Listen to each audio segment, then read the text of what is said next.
à transmettre et à transférer à tous les musulmans du monde entier. Dédicace à vous. Nous, musulmans, nous nous excusons d'avoir sauvé la France lors de la Deuxième Guerre mondiale, conquise en 3 jours seulement par le nazisme lors du Blitzkrieg. Nous sommes allés au front avec des prières qui ne dérangeaient personne, pendant que la majorité des Français collaboraient bien à l'abri et qu'une infime minorité de héros résistait difficilement tant la délation sévissait. Nous, musulmans, nous nous excusons pour l'imam de la mosquée de Paris, Abdelkader Mesli, paix à son âme, qui a sauvé des juifs de la xénophobie du gouvernement de l'époque.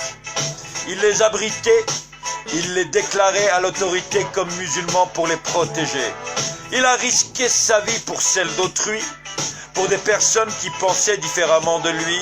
Il a été dénoncé à la Gestapo, torturé puis déporté à Dachau en juillet 1944.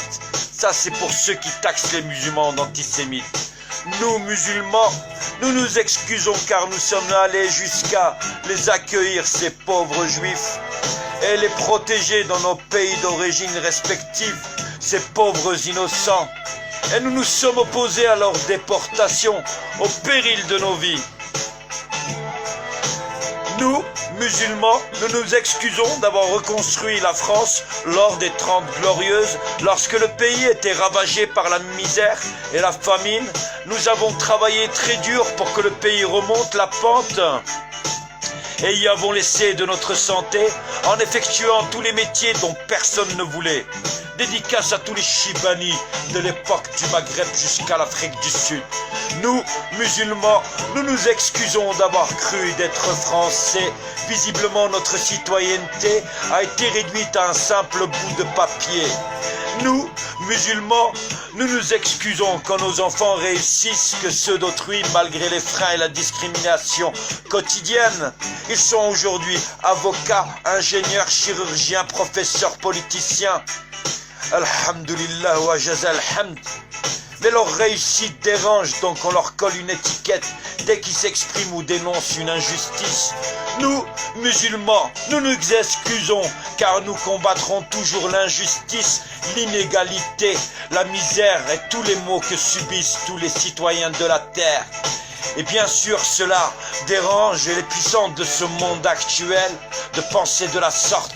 Nous, musulmans, nous nous excusons de devoir porter le poids de l'incompétence de ceux qui nous gouvernent. Ils ne savent pas gérer, même pas un stock de masques, prennent des décisions contradictoires, sont impuissants face à la maladie, face au chômage, face à la précarité, face à l'agonie des personnels soignants, face à la crise du logement, face aux plus démunis, face aux SDF, face à la crise de l'éducation et aux écoles dont le niveau ne cesse de baisser, face à l'abrutissement des masses dans une société dirigée par le divertissement, face aux impôts qui reprennent le fruit du travail des salariés, non pas pour améliorer le service public, mais pour mieux enrichir quelques personnes. Nous, musulmans, nous nous excusons de l'irresponsabilité, de l'incompétence, des mensonges et des fausses promesses de ceux que vous choisissez. Et écoutez, ils désignaient hier les Juifs comme responsables de tous les maux de la société. Aujourd'hui, ils désignent l'islamisme soi-disant. En fait, ils désignent toute une nation, les musulmans. À force de propagande et de fake news diffusées à profusion quotidiennement à grande échelle, difficile de ne pas succomber pour un ignorant, un incrédule qui ne comprend rien. Nous, musulmans, nous nous excusons d'être le moyen de diversion de chaque crise ou scandale d'État qui salisse le gouvernement français. Nous nous excusons également pour la mauvaise météo et la pluie à Paris aujourd'hui, demain et les autres jours. Oui, nous, musulmans, nous nous excusons même de respirer.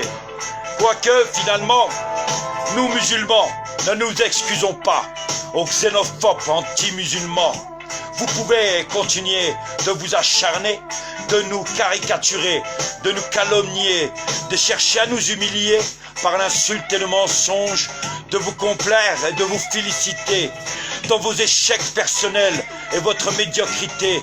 Oui, Nous, musulmans, nous sommes fiers de dire la vérité face à vos mensonges. Nous sommes fiers de nous battre pour le pauvre et l'indigent.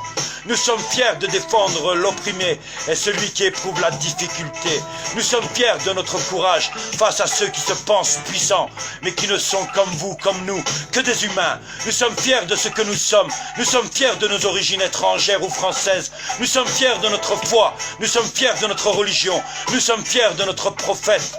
Paix, salut, prière et bénédiction sur lui et de tout ce qu'il nous a apporté. La patience, la miséricorde pour autrui, l'amour, le respect, l'élévation, le combat face à l'injustice, la vulgarité, l'égocentrisme et l'iniquité et tout ce qui pourrait être mauvais, que vous le vouliez ou non. Il est la personnalité historique, oui, historique, qui a le plus d'influence sur le monde actuel. Le dernier à avoir renversé la pyramide des puissants au profit de leurs esclaves. Oui, le dernier à avoir libéré le peuple de ses chaînes. Tout ceci par l'encouragement du bien au bien et à la dénonciation du mal. Oui, nous sommes fiers de faire partie de sa communauté. Salam alaikum. Dédicace à tous mes frères musulmans à travers le monde. Dédicace à toutes les âmes de bonne volonté et de bonne foi. Bonne fin de soirée à vous. Salam alaikum.